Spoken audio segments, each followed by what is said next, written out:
In this video, crypto update muna tayo. Pag-usapan natin kung bakit nga ba kinakailangan ni BTC ng new catalyst to create a new all-time high. Papalikan natin yung mga nakaraang data in the past, yung mga significant event or catalyst na malaki ang naitulong sa Bitcoin bull market. Also, yung ibang mga news about ETF. At kung interesado kayo sa ganitong mga content, token reviews, crypto news, anything related to crypto, make sure to subscribe and hit the notification bell.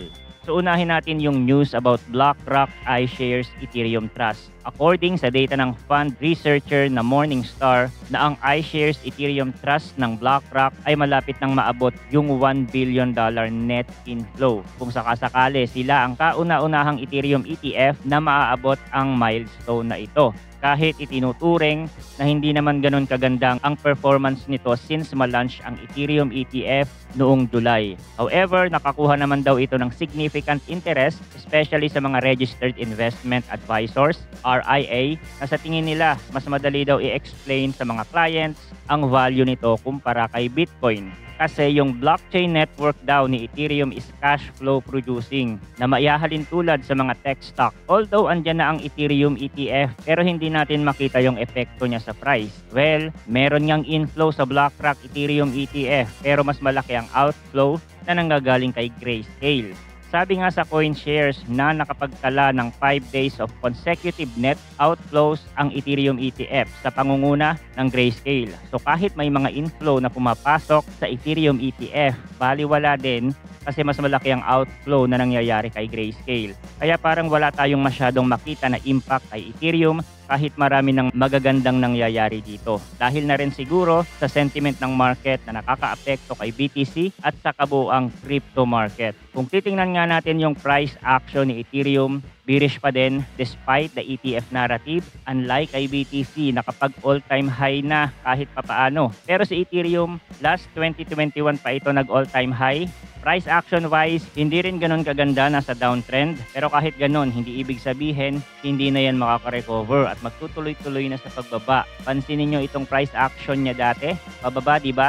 Pero nauwi pa din sa rally. At pwede din siyang mangyari dito, kailangan niya lang makarecover paunti-unti, makabalik sa 3,000 then break the swing high. Yun ang kailangan natin makita sa price action ni Ethereum to build bullish momentum and possibly retest the previous all-time high. And again, kung nasa fair desk pa din kayo, kailangan na natin lumipat sa Jumpex. Nandito na yung copy trade. Dito na ako nagte-trade. Kung hindi nyo napanood yung previous announcement ko, Jumpex is the new fair desk. They just changed the brand name. Ito na yung gagamitin ko for futures trading. Kailangan nyo lang mag-sign up ulit gamit ang referral link natin sa description. Mas mataas ang VIP level na makukuha nyo dito at yung weekly giveaway bonus na ipinamimigay natin sa mga new user na pinipili randomly from $50 dati, ngayon $100 na ang trading bonus. You just need to follow some certain tasks para mag-qualify kayo. Okay? So balik tayo. Now let's explain kung bakit kailangan ng significant catalyst ni BTC para maabot niya ulit ang previous all-time high at basagin ito. Hindi kasi sapat yung dahilan na every Bitcoin halving nagrarally si BTC. Nagre-resulta sa bull market, altcoin season will coming. No, kailangan ni BTC ng catalyst na pupukaw sa positive sentiment ng mga investors at mag-invest kay BTC. Now, balikan natin ng nakaraan at ipapakita ko sa inyo yung mga significant event noong 2020 and 2021 na malaki ang naiambag sa crypto bull market. 2020, ito yung panahon ng pandemic. Naka-experience ang global market ng pagbagsak ng price, kasama na dyan si BTC. So ano ang sagot dito ng Fed? They print trillions of money para makarecover ang economy at ang interest rate ay zero. So maraming pera ang mga investors, ang mga tao. So anong gagawin nila doon? They will invest in stocks at sa mga risk asset katulad ni Bitcoin. Isang paraan para i-boost ang economy. May 2020, Bitcoin halving narrative.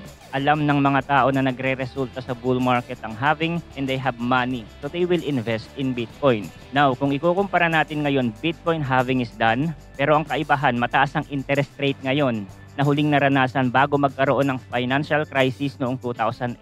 At ang dahilan na ito ay para labanan ng inflation. That's why they need to slow down the economy. And I already discussed interest rate, inflation, and recession dito sa channel. So I expect na you already have a certain level of understanding about the market. So 2020, you have the Fed that printing trillions, the interest rate, zero.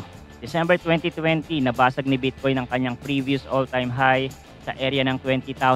Maraming kaganapan nung panahon na ito like MicroStrategy. Nagsisimula pa lang mag-invest kay Bitcoin. So big deal pa siya dati. October 2020, PayPal announcement of cryptocurrency support. That time, nagrally si BTC from 12,300 to 15,000. Tuloy-tuloy na yon. Marami pang mga institutions and hedge fund ang nag-invest kay Bitcoin. So the sentiment is positive hanggang na-break nito ang kanyang previous all-time high na 20,000. In that period of time, walang recession narrative. So continuous ang pag-i-invest ng mga tao, MicroStrategy narrative, Grayscale accumulating large amount of Bitcoin. PayPal also announced na inaalaw na nila yung mga users to buy, hold, and sell Bitcoin. So yung mga positive news na ito ang nagdulot kay BTC para umabot ng 23,000. At pagdating ng February 2021, ito na yung panahon na nag-announce yung Tesla na nag-invest na sila kay Bitcoin. They purchased $1.5 billion worth of Bitcoin.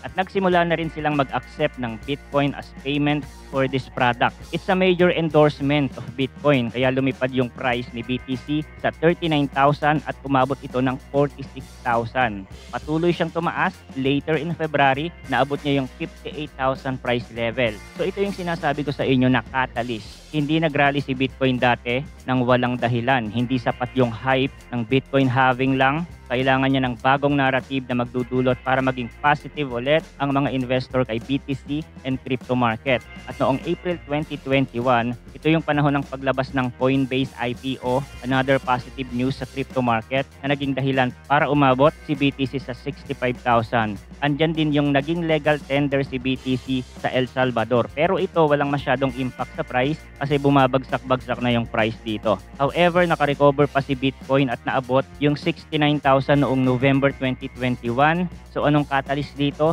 Yung pag-launch ng Bitcoin Futures ETF in the US, yung ProShares Bitcoin Strategy ETF. At pagkatapos nun, start of 2022, pabagsak na ang price ni Bitcoin due to anticipation of interest rate hike. So ngayon, ang significant lang na pwedeng mangyari na magsilbing catalyst kay BTC ay ang interest rate cut. Or manalo si Donald Trump could be a positive catalyst for crypto as well. Pero hindi natin alam. We don't know kung ano ang mangyayari sa hinaharap, anong mga company ang mag-a-adapt kay BTC na posibleng magsilbing catalyst. Like Warren Buffett or Apple buy Bitcoin, Amazon, etc. If that happen, then malaki ang impact nun sa price ni Bitcoin kasama na rin ang crypto market. Pero sa ngayon, we don't know. Pare-parehas lang tayo nag-aantay at syempre, may mga negative news din na hindi natin alam na pwedeng bumulaga na lang sa atin dahilan para mas lalo pang bumagsak ang price. Kaya yung ginagawa natin sa price action analysis is pure speculation and probability lang, no certainty.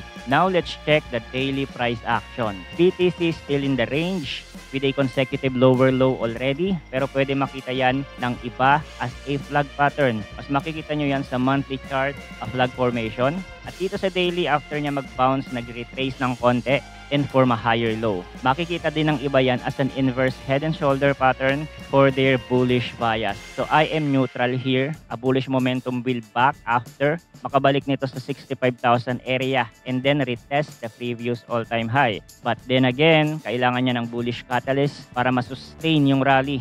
Katulad ng nangyari sa mga nagdaang bull market, merong mga significant bullish event na malaki ang naitulong para mag-rally pa itaas si BTC. Bearish bias, pwede pa rin siya ma-reject dyan sa mga resistance area sa taas and form a new lower low. So yun lang ang crypto update natin for today. Thanks for watching again. Good luck and see you on the next video.